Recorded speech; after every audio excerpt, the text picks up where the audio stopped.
կամուրջը, այն էլ այնպես, որ մարդիկ չընկնեն։ Դա խոսում է ճարտարապետ Վիոլետ Անի վարպետության և մտքի թռիչքի մասին։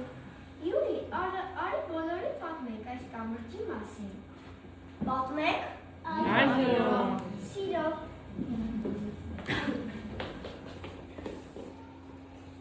Ոսկե կամուրջ։ Այդպես են անվանում աշխարհի ամենաարտասովոր կամուրջներից մեկը։ Այն գտնվում է Վիետնամում, Բանայիս լեռնային հանգստավայրում, ծովի մակարդակից 1414 մետր բարձրության վրա։ Համաձայն հին լեգենդի հսկայական ձեռքերը պատկանում էին լեռան աստծուն։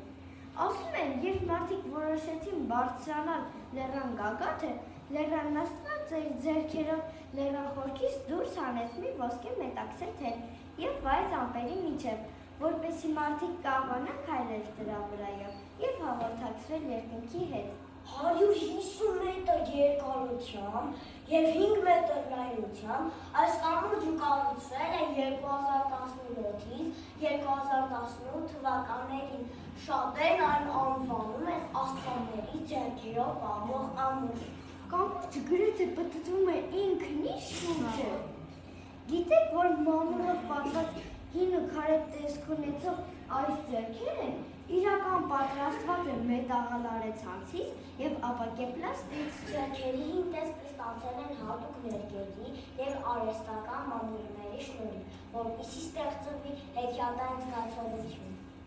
Ձեռքերի բարձրությունը 25 մետր է, մոտ 7-8 հարկանի շենքի բարձրության։ Մատների երկարությունը 10-12 մետր է, ափի լայնությունը 5 մետր։ Կամրջի վրա քայլելիս տպավորություն է, որ հսկաների աշխարհում մարդուկներ քայլեն։ Կամրջի բազիկները ներգված են վառ ոսկե գույնով, ինչի պատճառով է ստացել է իր անունը՝ ոսկե կամուրջ։ Կամուրջի երկայնքով տնկված են մանուշակագույն օբելյաներ, ինչը կամուրջը ավելի գույն է դարձնում։ Սա է օբելյանը։ Եթե երբևէ այցելեք Վիետնամ, բաց թողնեք Աստծո ձեռքերում քայլելու հնարավորությունը։ Շնորհակալություն ուշադրության համար։